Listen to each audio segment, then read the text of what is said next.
Final voting trends మాత్రం ఓ range లో ఉన్నాయి. అసలు మాట్లాడుకుందాం, ఓటింగ్ పోల్స్ గురించి మాట్లాడుకుందాము. అలాగే ఈ రోజు హారిక అండ్ అఖిల్ సార్థక్ వీళ్ళిద్దరు హౌస్ లోకి వెళ్ళారు కదా, ఏం జరిగింది అవి కూడా మాట్లాడుకుందాము.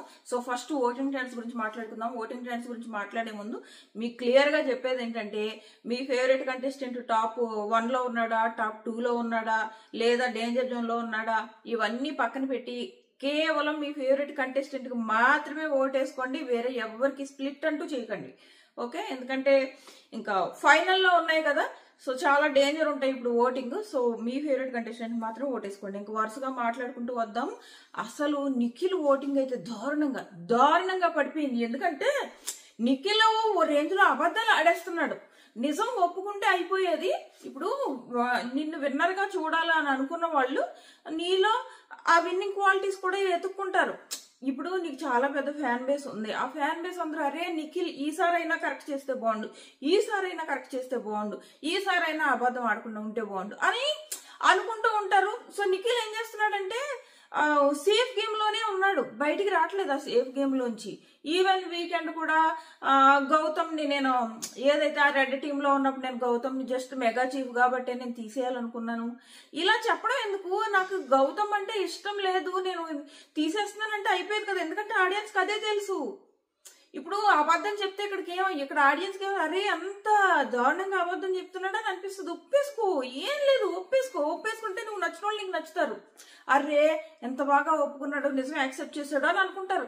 నువ్వు నిజమే యాక్సెప్ట్ చేయట్లేదు ఒక్క విషయంలో కాదు. అసలు ఈ రోజు నామినేషన్స్ అయితే మొత్తం కేబేస్ మొత్తం అబద్ధాలు ఆడుతున్నారు. ఎప్పుడో 5th వీక్ గ్రూప్ గేమ్ గురించి చెప్తున్నాము అంటున్నారు. ఎక్కడ 5th week group game, family week వరకు చేసింది అదే. ఇంక ఎందుకు అబద్ధాలు? వీళ్ళు చేసిన విషయం వీళ్ళకి తెలీదా, వీళ్ళు ఏమేం చేశారు అన్నది వీళ్ళకి తెలీదా? అన్ని 100 కెమెరాలు ఉన్నాయి, 100 కెమెరాల మధ్యలో ఆడియన్స్ చూస్తున్నారు. ఇప్పుడు సడన్ గా ఏదో గౌతమ్ దగ్గర మేము సత్యహరిశ్చంద్రులు అని ప్రూవ్ చేసుకోవాలనుకుంటే ఆడియన్స్ దృష్టిలో ఏమైపోతున్నారు మీరు? సరే గౌతమ్ మీరు చెప్తున్నారు అబద్ధాలు, మేము ఎప్పుడో 5th వీక్ లో చెప్పుకుంటే నువ్వు మమ్మల్ని టార్గెట్ చేస్తున్నావు అని రివర్స్ మమ్మల్ని పోర్ట్రే చేస్తున్నావు అని చెప్పేసి గౌతమ్ అంటున్నారు. అసలు వీళ్ళ ఫ్యామిలీ వీక్ వచ్చే వరకు అది చేశారు కాబట్టే కదా మీ ఫ్యామిలీ వచ్చేసి బాబు ఆ గ్రూపీస్ ఆపండి అని చెప్పారు. వాళ్ళ ఫ్యామిలీ క్లియర్ గా మీరు గ్రూపీస్ ఆపండి, నామినేషన్స్ గురించి మాట్లాడుకోకండి, ఇవన్నీ చెప్పారు. అనవసరంగా ఒక్కటే కాదు, ఇప్పుడు మిగిలిన వాళ్ళు పృథ్వీ లాంటి అబద్ధం ఆడాడంటే అర్థం ఉందబ్బా. నువ్వు విన్నింగ్ రేస్ లో ఉన్నావు, నిఖిల్ ఇప్పుడు విన్నింగ్ రేస్ లో ఉన్నాడు, కప్పు కోసం పోటీ పడుతున్నాడు. నువ్వు ఎలా అబద్ధం ఆడతావు? నువ్వు అబద్ధం ఆడితే నీ ఫ్యాన్స్ కి ఎలా నచ్చుతుంది? అరే తినకంటే బెటర్ గౌతమే అని అనిపిస్తుంది చాలా మందికి. మేబీ అలా షిఫ్ట్ అయిపోయి ఉండొచ్చు. దారుణంగా ఉన్నది. నిఖిల్ ఓటింగ్ మాత్రం ఓ రేంజ్ లో పడిపోయింది. అసలు ఇంత పడిపోతుందని నేనైతే ఎక్స్పెక్ట్ చేయలేదు. ఓ రేంజ్ పడిపోయింది. దట్టు నిన్న అబద్ధాలు ఏ రేంజ్ లో ఉన్నాయంటే వాళ్ళ మీ మదర్ ఈ మాట చెప్పిందా లేదా అని గౌతమ్ అడిగిన తర్వాత కూడా ఏది గౌతమ్ తో డిఫెన్స్ కి వెళ్ళొద్దు అన్న మాట చెప్పిందా లేదా అంటే లేదు చెప్పలేదంటాడు. ఎందుకన్ని అబద్ధాలు? అసలు మొత్తం అబద్ధాలు అన్న అబద్ధాలు చెప్తుంటే ఆడియన్స్ కి ఎలా నచ్చాలి? ఓన్లీ పాత ఫ్యాన్ బేస్ తో ఎంతవరకు అని వెళ్తావు? పాత ఫ్యాన్ బేస్ పట్టుకుని వెళ్తావు? ఏదో ఒక చోట్ల ఆడియన్స్ ని కన్విన్స్ చెయ్యి, ఏదో ఒక టైంలో కన్విన్స్ చెయ్యి. అసలు ఎంత సింపతి వచ్చింది సీత క్యారెక్టర్ అసోసియేషన్ చేసినప్పుడు. ఈ X contestants last week nominations లో ఇదే రోజు లాస్ట్ వీక్ ఈ ట్యూస్డేనే అసలు ఎంత సింపతి వచ్చింది నిఖిల్ కి. ఏమైనా కాపాడుకోగలిగాడు ఆ సింపతిని? మళ్ళీ అబద్ధాల్లోకి వెళ్ళిపోయాడు. మొత్తం మళ్ళీ అబద్ధాలు ఆడుతున్నాడు. అబద్ధాలు ఎంతవరకు? ఒక కంట్రోల్ లేదు. ఆపేసి ఎస్ నేను ఆ రోజు అలా చేసిన, మా మదర్ ఎలా చెప్పారు, మేబీ నేను అంతకుముందు తప్పులు చేసి ఉంటా, నేను అవి మార్చుకోవాలనుకున్నా, ఏదో ఒకటి చెప్పు, నీ ఆడియన్స్ కి నచ్చుతుంది. దానివల్ల ఓ రేంజ్ పడిపోయింది. అసలు నిఖిల్ కి గౌతమ్ కి ఏ రేంజ్ డిఫరెన్స్ ఉందో తెలిసి ఏ పోల్స్ చూసుకోండి. ఒక్కటి ఇప్పుడు నేను ఈ ఓటింగ్ పోల్స్ చెప్తున్నా, ఒకటి మాత్రం యూట్యూబ్ తప్ప మిగిలిన ఎక్కడ ఏ పోల్స్ చూసినా పోని ఏదో కొన్ని వెబ్సైట్స్ లో ఫేక్ ఓటింగ్ పడుతుంది అని అనుకుందాం. ఒక్కటి కాదు, ఒక్క ఇన్స్టాగ్రామ్ కాదు.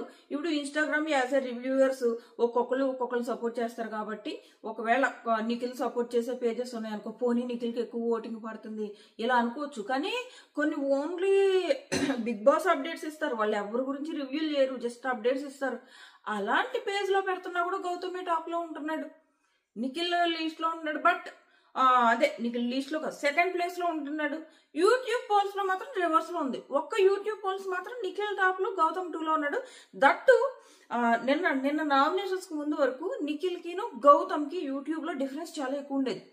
అంటే నిఖిల్ కి కొంచెం ఎక్కువ టాప్ లో ఉండేవాడు, కొంచెం డిఫరెన్స్ కూడా ఎక్కువలోనే టాప్ లో ఉండేవాడు. అది తగ్గిపోయింది యూట్యూబ్ లో కూడా ఇప్పుడు డిఫరెన్స్ తగ్గిపోయింది.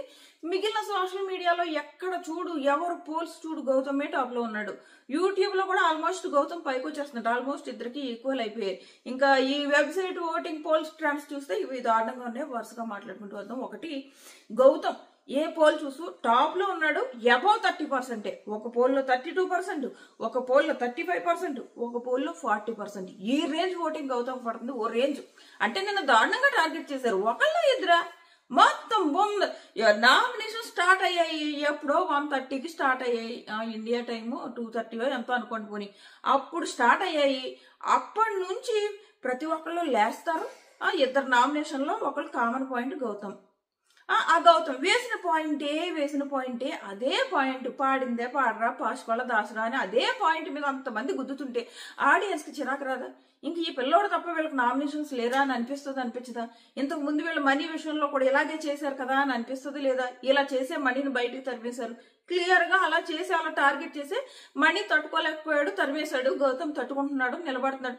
అంత మందికి ఇప్పుడు నైట్ తేజ అంటాడు, ఏంట్రా వీళ్ళు మొత్తం గౌతమ్ మీద పడిపోయారు, అలా చేస్తే దాన్ని టార్గెట్ అంటారని వాళ్ళకి అర్థం అవట్లేదా?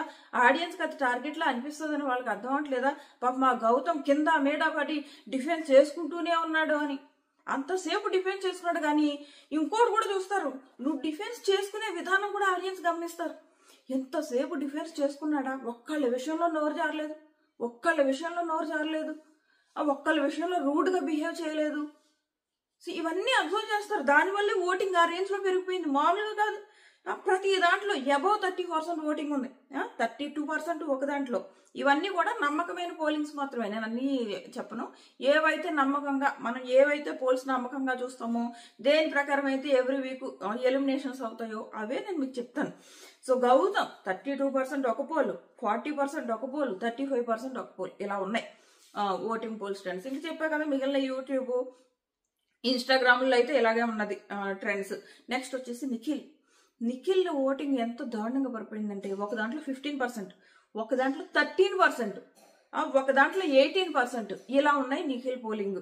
సో ఇది నేను అబద్ధం చెప్తున్నాను అనుకుంటే మీరు ఒకసారి చూసుకోండి పోలింగ్స్, మీకే అర్థమవుతుంది. నాకు అబద్ధం చెప్పాల్సిన అవసరం లేదు. సో తర్వాత థర్డ్ ప్లేస్ లో నబీల్ ఉన్నాడు. నబీల్కి 11%, అలాగే 10%, 8% ఇలా పడుతున్నాయి. ఆల్మోస్ట్ గౌతమ్, నిఖిల్ తప్ప మిగిలిన వాళ్ళందరికీ కూడా 10%, 9%, 8%, 7% ఇలాగే పడుతున్నాయి. సో వరుసగా ఎలా ఉన్నారో చెప్దాం. కొన్ని పోల్స్ లో వరుస ఎలా ఉన్నదంటే, నబీల్, అవినాష్, నబీల్ తర్వాత అవినాష్ తర్వాత విష్ణు తర్వాత ప్రేరణ తర్వాత పృథ్వీ తర్వాత తేజ.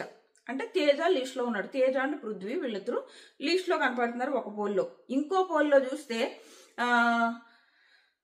నబీల్ కూడా కొన్ని పోల్స్ లో నబీల్ కూడా డేంజర్ జోన్ లో కనిపిస్తున్నాడు. కొన్ని పోల్స్ లో అవినాష్, పృథ్వీ, విష్ణు, పృథ్వీ, అవినాష్, వీళ్ళు నలుగురు ఎక్కువ పోల్స్ లో డేంజర్ జోన్ లో కనపడుతున్నారు అనమాట. సో ఇది ప్రస్తుతానికి ఉన్న పోలింగ్ ఓటింగ్ ట్రెండ్స్. అయితే మీరు మాత్రం సింపుల్ గా మీ ఫేవరెట్ కంటెస్టెంట్ కి మాత్రమే వేసుకోండి. సపోజ్ మీరు తేజ ఫేవరెట్ కంటెస్టెంట్స్ అనుకోండి, మీ ఫేవరెట్ కంటెస్టెంట్ తేజ అనుకోండి. అరే తేజ డేంజర్ జోన్ లో ఉన్నాడు, ఇప్పుడు మనం వేస్తే గెలుస్తాడా లేదా ఇలా అనుకోవద్దు. ఓన్లీ మీ ఫేవరెట్ కంటెస్టెంట్ వాళ్ళకే వేసుకోండి. వేరే వాళ్ళు కాపాడుకునే ఇలాంటి ప్రయత్నాలు వద్దు. మీ ఫేవరెట్ కంటెస్టెంట్ ఓటేసుకోండి, మీ ప్రయత్నం మీరు చేయండి. ఆ తర్వాత ఎవరు ఎలిమినేట్ అవుతుంది అన్నది మనం చెప్పలేము. చూసారు కదా యష్మి అలా వెళ్ళిపోయిందా పాపం. సో యష్మి అంత త్వరగా వెళ్ళిపోవాల్సిన అమ్మాయి కాదు, ఇంకా ఉండాలి ఆ అమ్మాయి హౌస్ లో. అమ్మాయి షోకి మామూలుగా టీఆర్పీ ఇవ్వలేదు, చాలా ఎక్కువ కంటెంట్ ఇచ్చింది. అంత కష్టపడింది ఆ అమ్మాయి, ప్రతిరోజు కష్టపడతా ఉంది పాపం. మా అమ్మాయి కనీసం టాప్ 10 లోంచి వెళ్ళిపోయింది ఆ అమ్మాయి, విచిత్రంగా. సో అది అందుకే మీ ఫేవరెట్ కంటెస్టెంట్ కాపాడుకోవడానికి ట్రై చేయండి. సో ఇంకా నెక్స్ట్ వచ్చేసి టీటీఎఫ్ గురించి మాట్లాడుకుందాం. టీటీఎఫ్ వచ్చేసి ఇది ఏంటంటే మనకి ఎప్పుడు టీటీఎఫ్ ఇలాగే జరుగుతుంది, ఈసారి ఏం కొత్తగా కాదు. సో టీటీఎఫ్ అప్పుడు వెళ్ళి ఏం చెక్ చేస్తారంటే వాళ్ళ మెంటల్ స్ట్రెంగ్త్, మనం ఆల్రెడీ ప్రోమోలో చూసాం కదా, వాళ్ళ స్పీడ్, వాళ్ళ బ్యాలెన్స్, ఫోకస్, వాళ్ళ స్కిల్స్, వాళ్ళ ఫిజికల్ స్ట్రెంగ్త్ మొత్తం ఆరు కేటగిరీస్ లో వీళ్ళకి టాస్క్లు ఇస్తారనమాట. ఒక్కో కేటగిరీలో ఎవరెవరు ఆడతారు దాన్ని బట్టి వాళ్ళకి టాస్క్లు ఇస్తూ ఉంటారు. ఆ టాస్కుల్లో గెలిచిన వాళ్ళు అదే టీటీఎఫ్ కంటెండర్స్ అవుతూ వస్తారు. ఆ పాయింట్స్ ని బట్టో లేదా ఫస్ట్ సెకండ్ బట్టో అలాగా టీటీఎఫ్ కంటెండర్స్ అవుతూ ఉంటారు. లాస్ట్ కి ఎంతమంది అయితే టీటీఎఫ్ కంటెండర్స్ అవుతారో వాళ్ళందరికీ కలిపి టాస్క్ ఉంటుంది. సో ఇది జరుగుతుంది. సో ఫస్ట్ వచ్చేసి మనం ఆల్రెడీ ప్రోమో చూసాము. BB4 నుంచి అఖిల్ సార్థక్ అండ్ హారిక వీళ్ళిద్దరూ వచ్చారు. హారిక ఆ సీజన్ లో టాస్క్ లో రేంజ్ ఆడింది, చాలా బాగా ఆడేది.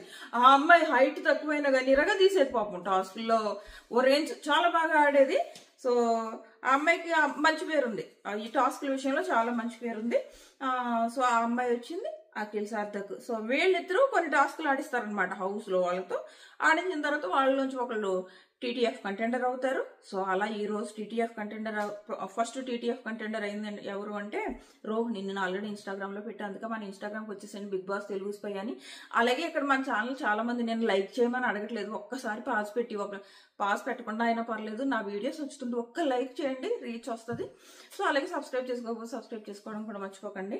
సో వీళ్ళు పెట్టిన టాస్క్లో పార్టిసిపేట్ చేసిన వాళ్ళు ఎవరెవరంటే రోహిణి అంట, గౌతమ్, తేజ, విష్ణు వీళ్ళు పార్టిసిపేట్ చేశారంట. బట్ విష్ణు అవుట్ అయిపోయే ఛాన్స్ ఉంది టీటీఎఫ్ నుంచి అని అంటున్నారు. మరి లాస్ట్ లో ఏమైనా ఛాన్స్ ఇస్తారో లేదో. ప్రస్తుతానికి అయితే విష్ణు లిస్ట్ లో ఉంది ఈ రోజు నిన్న పెట్టిన టాస్క్ లో. మళ్ళీ ఈ రోజు ఎవరు వస్తున్నారంటే మానస్, అంటే BB5 నుంచి మానసును అమ్మాయి ఉంది కదా ప్రియాంక సింగ్, వాళ్ళిద్దరూ వచ్చే ఛాన్స్ ఉందన్నమాట ఈ రోజు. అంటే ఈ రోజు వాళ్ళిద్దరూ వచ్చి ఇలాగే హౌస్ లో కొన్ని టాస్క్లు ఆడిస్తారు. మళ్ళీ ఆ టాస్క్ లో విన్ అయిన వాళ్ళు టీటీఎఫ్ కంటెండర్ అవుతారనమాట. సో ఈ ప్రాసెస్ కంటిన్యూ అవుతూ ఉంటది ఈ వీక్ అంతా. ఫైనల్ గా ఒకరికి టీటీఎఫ్ కంటెండర్ వస్తుంది.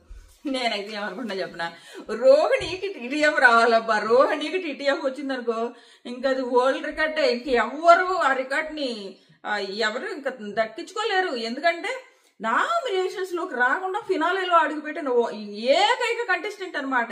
ఈ రికార్డుని ఎవరు బద్దలు కొట్టలేరు, ఆ రేంజ్ ఉంటుంది. నేను అదే అనుకుంటున్నా. ఇప్పటి వరకు ఎలాగో వచ్చేసింది, ఇప్పుడు కనుక ఫినాలే వచ్చిందనుకో ఇంకా రికార్డుని బద్దలు కొట్టడం ఎవరి వల్ల కాదు. చూద్దాం వచ్చిందంటే, ఎందుకంటే ఆల్రెడీ ఆడేసి టీటీఎఫ్ కంటెండర్ ఫస్ట్ కంటెండర్ అయిపోయింది. ఆమె గెలిచిందంటే ఇంకా అది పెద్ద హిస్టరీ. సో అది మాత్రం. సో ఇది నెక్స్ట్ వీడియోలో లైవ్ లో చాలా జరిగాయి, అవన్నీ మాట్లాడేసుకుందాం. మన ఛానల్ సబ్స్క్రైబ్ చేసుకుని నోటిఫికేషన్ ఆన్ చేసుకోవడం మర్చిపోకండి. ఇంకో అరగంటలో నేను ఆ వీడియో కూడా అప్లోడ్ చేస్తాను. Tata bye by.